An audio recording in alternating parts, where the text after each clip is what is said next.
Ghost Cult Magazine welcomes in the guys from Bloodgate. How are you doing today or this evening? Pretty good. Yeah, pretty good. A little tired, but getting there. Yeah. I hear you. A long day at work before band stuff, or just in general? Yeah. In the world at large, but Some interesting stuff today. Oh, so much going on in the world today. Yeah. I'm so glad to have music to listen to and talk about instead of what else is happening. Oh my gosh. Yeah. I believe I have Scott and Zack. Is that right? Yes. Right. All right, great. You never know. You have to make sure or have people introduce themselves awkwardly, like in first grade. Hello, I am name tag. So, these Zoom things are impersonal. I'm used to do these like in person in clubs, wait for the tour to happen and then go meet a band, go out, see them at a festival or whatever, catch them in a tent. But now we do this weird thing, but I'm glad we have it because at least we get together. We get to commune and talk about metal and rock and other things. So it's a lot of fun. You guys have an awesome new album coming out soon, Solace and Mourning. I have been jamming this thing out and it is crushing and it's fast. None of the songs hang out too long. They're in and out, and you guys you don't mince words and you don't mince riffs. They're in and out. No, we get bored easily. Yeah, so just like short attention spans. Yeah, just like keep going. Yo, that's half the world, man. That's what you need. That's how you get known.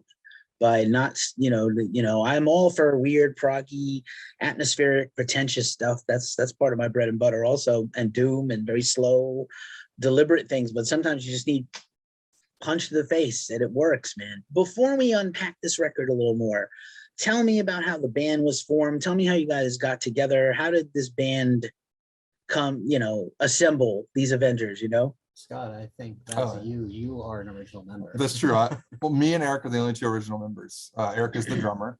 And so it was like 2015. I used to do a lot of solo music and they found me online to come do vocals for Bloodgate. And it started out more of like a traditional metal thing.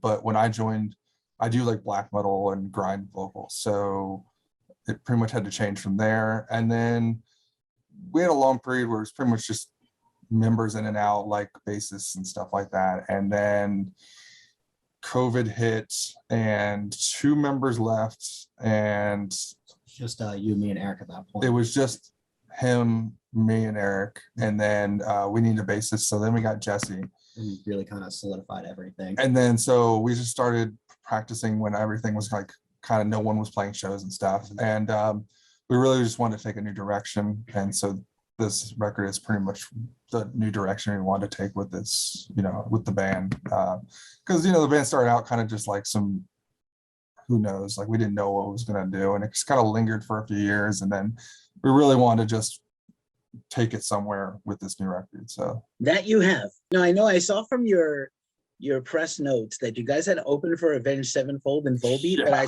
highly suspect, at least maybe not Volbeat, those guys used to play death metal, right? A very extreme metal, those Danish crazy guys. But like, yeah, the Avenged Sevenfold, like that's insane that you played with those bands. Even if you're a totally different genre of band now, that's just nuts to have in your resume.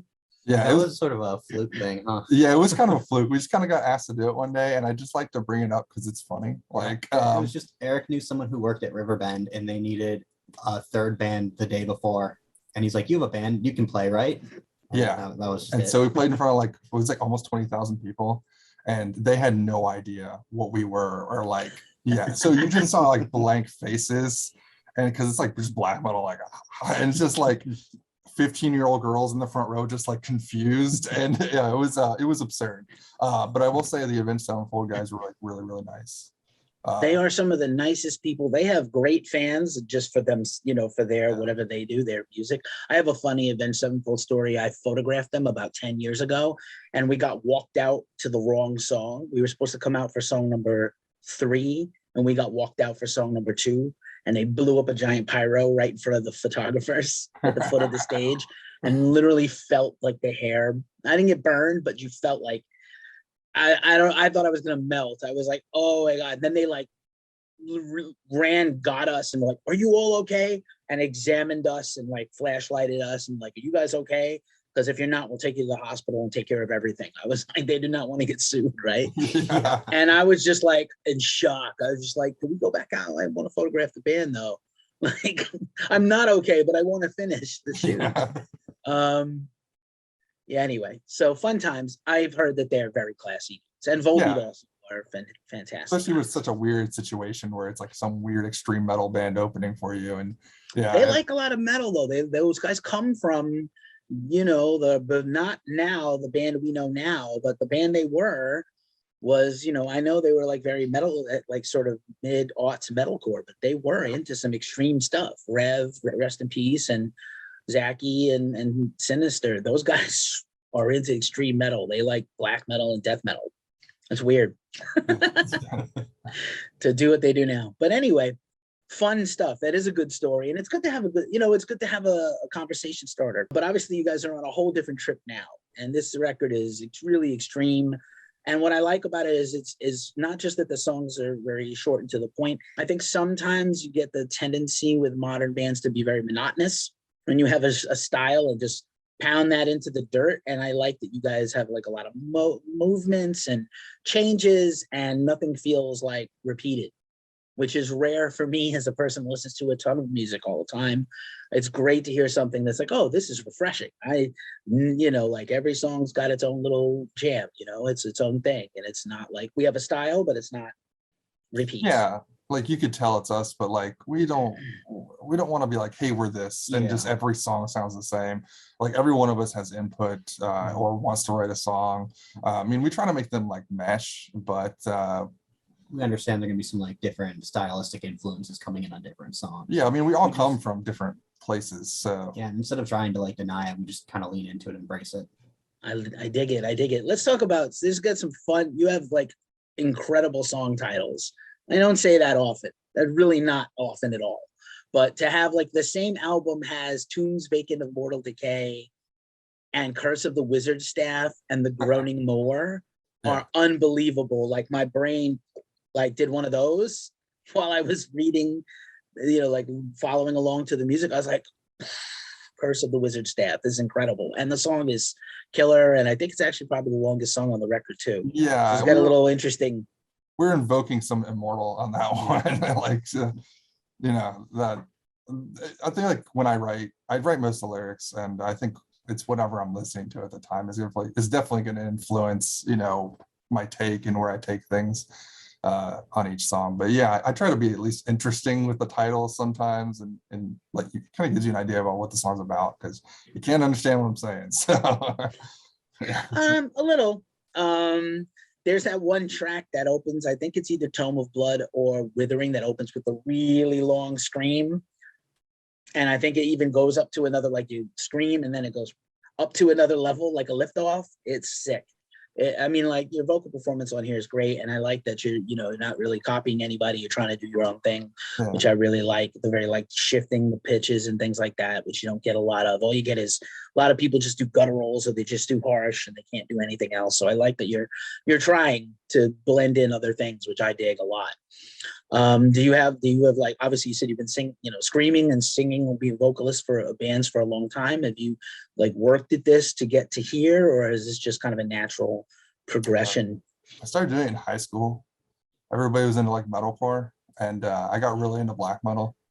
And so I would just hang out in my room at 3 a.m. and try to imitate it. And then I was like, hey, I kind of want to do this. And that was like 15 years ago. So I just got okay at it.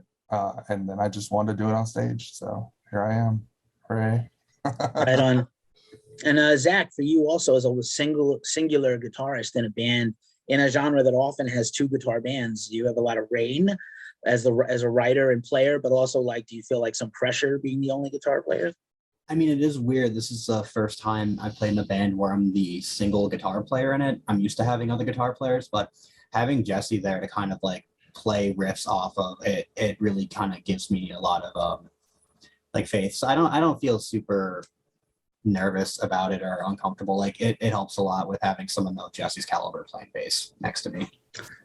Jessi is terrific. I used to play some slap at a bass myself in the day, and I always notice good bass players and bass players that take the bass in different directions. Doesn't have to just constantly follow the main riff or follow the guitar, measure for measure. It's good to have a bass player who can, do interesting collaborative things. And I mean, even in extreme metal, I think sometimes because of just like the pummeling nature of the music, sometimes the idea of a traditional rhythm section gets lost a little bit. But I also like when the drum and the bass are doing one thing and the guitar's over here doing something else. It doesn't have to just be rock music that does that or pop music. It can be heavy music. So I think there are spots where you guys do stretch a little and do that, which is also, again, 2 thumbs up for me. Thank you. Yeah, she has some like really good parts, like runs that really stick out. When we were mixing it and everything, we didn't want the bass to be lost at all. Yeah. Because there's some parts where she really shines through, and I feel like you lose that a lot with a lot of bands. Is like the bass gets kind of like muddy and like it's lost in there, and our songs are not long. So what little parts she had to stand out, we wanted to make sure they were there. Word, I think it's tough when have you guys built up kind of a following? Were they like, as you guys have kind of evolved into a different kind of band, do you have fans who've stayed with you the whole way locally or in general, or has it been like a challenge for you to kind of reinvent yourself a little more? It hasn't been super challenging. I think we still kind of retain a following, but it has been kind of a shift. Yeah, I would say like, our scene is like, we have a really good scene. I mean, like the people that come out, they always come out for whoever's local. Like it's a really good scene here. I don't know. I've never really like discussed with somebody like, hey, did you like us changing? Like, I don't know if I've really had that conversation. I just think that we just like to go and have a good time, and we don't really think about that too much. I mean, but it's a good thing to think about. Maybe I'll ask somebody. We have been seeing still a lot of the same familiar faces, so that's reassuring. Yeah, exactly. Yeah, I haven't booed yet. I mean, like it's a start. Yeah, that is a start. Hey, I'd much rather get booed or cheered than apathy. Apathy used to drive me up a wall when I played in a band. I'd be like really mad at anybody super tuned out. That would make me pissed. But like, yeah, not getting booed is good. And I was going to ask, like, just locally for you guys, who are some other bands we probably should take notice of, if there are any you'd like to shout out, your peers and friends in the scene? Ooh, Nithing. well, that's his other band. Castless. Valdrin. Valdrin, yeah. Egregore, Automaton. Yeah, there are a lot of good bands in Cincinnati. Let's Split the Abyss. I mean, that's a staple of our areas. Woody and Split the Abyss are good guys. And Machinations of Fate.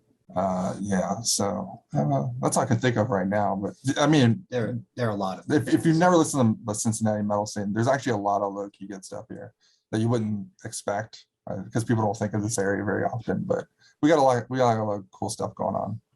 All right, I feel like Cincinnati is still kind of at least a B city for tours. So I think like the bigger tours do come through, and usually any town with a big sports following, and my condolences, but if you're football fans, but any town with a big sports following, you usually have a stadium and a sport, and like probably a hockey or a basketball arena. So I know basketball is a big deal out where you guys are. And so I'm sure there are bands that come through at a big level, but does that, how does that, is there small clubs? And especially we just came, still in the pandemic or getting out of the pandemic, hopefully. So, I know that hopefully your local music scene is intact and you still have venues to go play that support extreme music, because it's been hard all over. Yeah, I'd say the venues are starting to come back, but right now, at least in terms of regular, semi-regular shows, it's a bit more limited than it was before the pandemic.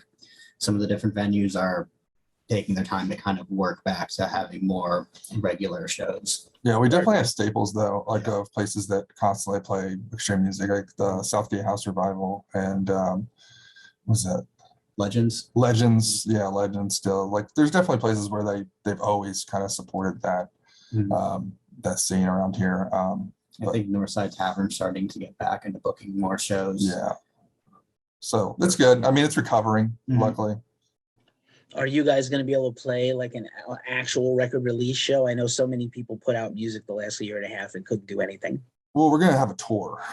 So Nice. yeah, we have like a week-long tour. All right. I don't think we've announced the dates or anything yet, Okay. but yeah, but it's right after we release the album. It's like About 5 weeks, about a month or so. yeah, it's about a month after. We're gonna do like 8 days. Is it 8 days? No, Like, yeah, I think we'll be gone I think it'd be like 7 days. about 7 days. We have dates from Wisconsin to New York and stuff like that. So it should be pretty fun. Right on. All right. Hopefully we'll get you out west eventually too. Other things about the record, yeah, like you said, no one can understand you, but I was going to ask, you know, with those incredible titles, just to kind of jump back there for a minute, just like, obviously there's a little bit of fantasy element here, but you know, I don't sense that you guys do anything typically like other bands. So like I was going to ask about some lyrical inspirations or topics or themes, or do you want to just leave it up to me to try to decode this stuff? I mean, I because of the nature of the music, I usually leave it up to the person. We'll probably put out lyrics and let people read them, but I mean, it's mostly like fantasy stuff. I personally don't like to write about anything real. Real life is stressful enough as it is. I don't want to deal with it. So it's a lot of like Dungeons and Dragons-esque war. It's like a lot of war stuff, like fantasy war and stuff like that. But with, you know, touches of maybe ideas and things that people go through in real life, but just from a different setting, you know. Fantasy war is a lot better than real war. Exactly. Yeah. I'll take a fantasy war right now over what's going on. Horrible. But yeah, good stuff. And I also like that you can read your logo. I don't know if that's been your logo all this time or if that's a newer version of your logo, but I love the like melting, bleeding logo, but you can read what the words are. It's not like, what is it trying to say? Doesn't look like onion strings or a broom that's been broke, you know, spaghetti sticks broken in a pot, you know, cooking. It actually looks like words. Yeah, we had an old logo that a previous guitarist designed that was more of like a thrash logo, but we changed it just because we didn't want to be like, I guess, disrespectful because he left the band. I didn't want to use something that he made, so we got the new one. And I still wanted it to be like, we're kind of black into thrash because a lot of thrash elements in there, and I still wanted it like readable, but give off the kind of death black look. So, you know, I'm glad that you can read it.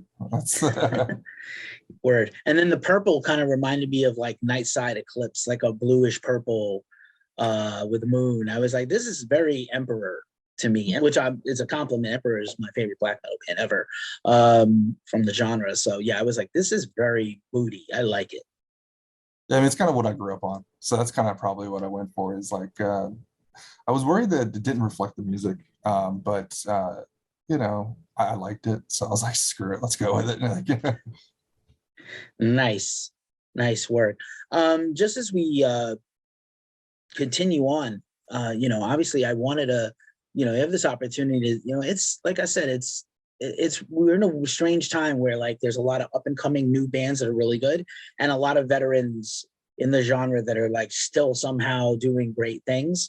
So I was going to ask you guys, you already mentioned your local peers, who are like your favorite bands ever in the genre, who you would like to maybe tour with or open for if they stop by and need somehow do an Avenged Sevenfold and need a band right away. And luckily, you know, who would be like your dream bill to play on or with?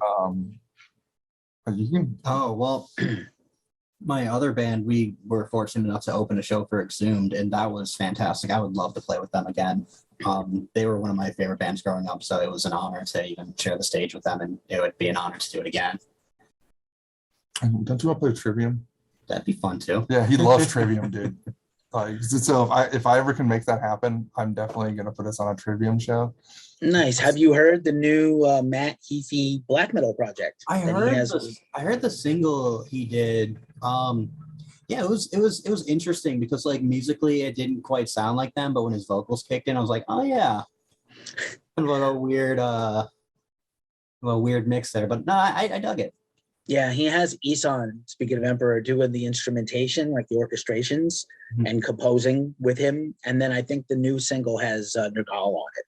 So granted, he's swinging for the fences with these like legendary huge names of people that he's played with. But, you know, awesome if you could get those guys to collaborate. Yeah. He does seem very steeped in it, you know, like it's personal. It's kind of a personal record to him. He's Japanese American. It's like all Japanese themed black metal, which is, you know, not just a novelty. It's incredible that he's like put that much attention and thought into it. And I think he's very intent on showing people that he's not just kind of like, I'm going to appropriate this genre. He's been like a fan of extreme metal. Trivium started out as like a brutal band when they were teenagers. Like that first Embers to Inferno release that they put out themselves is nuts. Yeah. And like Trivium by comparison is like, oh, this is fun. This is cute. And I always liked them. No disrespect. I always thought they were great. But that's a lot of fun. Yeah, Trivium would be fun. Their fans would probably dig you though. You know what I'm saying? Maybe. I think they've played on enough diverse bills that they probably dig it. Yeah, the personal one for me would be like Napalm Death. That would be like, I wouldn't need to do anything else after that, pretty much. Because I just grew up on like grindcore and stuff like that. And then I don't think my favorite band ever probably is Mutilation. But I don't even know if they play anymore. I couldn't tell you. I think the last show they did was like in 2017. They're kind of one of those weird bands. I don't even think have they played in America at all ever? I don't think probably so. Not. Yeah, probably not. That was just a band I was really into when I was like 13, and I was like obsessed with like screechy vocals and stuff like that. But Napalm Death would probably be the realistic one. Like if I ever got on a bill with somebody like that would be really cool. Awesome. So you guys got the tour coming up. We got the release coming out pretty soon, which is awesome. Do you guys have are you guys going to release any more singles or maybe do a video? I know it's kind of like DIY, hard to do everything right now. You just mentioned work schedules and stuff, but like, is there anything else we can promote as we get ready to approach the release? Well, our first single is coming out tomorrow. Death on the Horizon. Yeah. Yeah, the first single is Death on the Horizon. So that one is releasing tomorrow. Mm-hmm. And that's the only thing we're really doing besides the tour.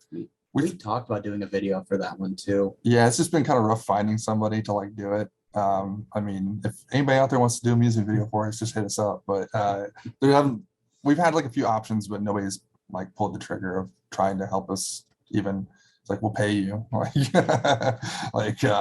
I have ideas. I don't have, so Twitter is the place. Twitter and Instagram are the places where artists live. So like get on there and ask for help. You'd be surprised. The community will provide.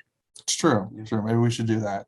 Also, your PR firm, I happen to know personally, knows a lot of people out there that do this kind of work. So they might also be able to put the bat signal out and help you. True.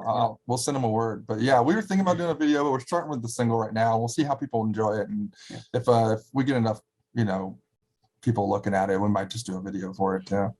Would you do a very serious black metal inspired video, or would you do like a fun video? That'd be pretty goofy. It'd be goofy. Yeah. Well, we would just be like one of those rap videos where you get everybody and have a party, and it's just the song over. It makes no sense. I'm waiting for the Fight for Your Right black metal video. Like, just like, why hasn't a bot done this yet, or anybody else? Like, there's plenty of bands that are very serious, right? And they want you to know that they mean business and they don't want to be a joke, right? Because that's all of black metal has been like pushing up what they thought death metal was goofy and other metal was pointless, and so they were like, we take ourselves very seriously. But I want that black metal band that has fun. And like there's all kinds of fun has a lot of meanings. Get drunk with goat whore fun. Talk about murdering Jesus with Wittain fun, with pig blood and stuff, but or fun, just funny fun. We're not all so serious all the time, the extreme metal folks, man. Like, we can have a blast. Yeah, I mean, I think we try to approach like the craft of like playing music seriously, but in ourselves, we're entertainers. Yeah, well, at least we try to be. Yeah. Yeah, I was thinking that too. Like, there's been party thrash. Like, can we have some party black metal? Like, why not? Why not party black metal? I feel like Sammy Duet though is like the party black metal guy. Yeah. He is the Ryan Waste of black and death metal. I will tell him that the next time I talk to him. Actually, we'll see what he says about it. He'll probably punch me. I got drunk with that guy several times. Once at Maryland Death Fest in like the street, drinking a handle of booze that he stole from Pig Destroyer. So fun times. Nice. Fun times. And then do you guys, I'm not sure about I know there's a lot of festival action in the underground, especially in the Midwest. Is that ever something you guys would entertain? Getting on one of these? Yeah, I don't know enough people to know how to get onto that. But I've been looking around. I've been trying. I think we applied for one. We applied for, was it Full Terror Assault. Full Terror Assault? I applied for that one. But to be honest, I've been on every single one of those sites too, like for the festivals, and I'm just not smart enough to know how to get it done. So if anybody out there wants to have us on their festival, we'll play it. We're easygoing guys.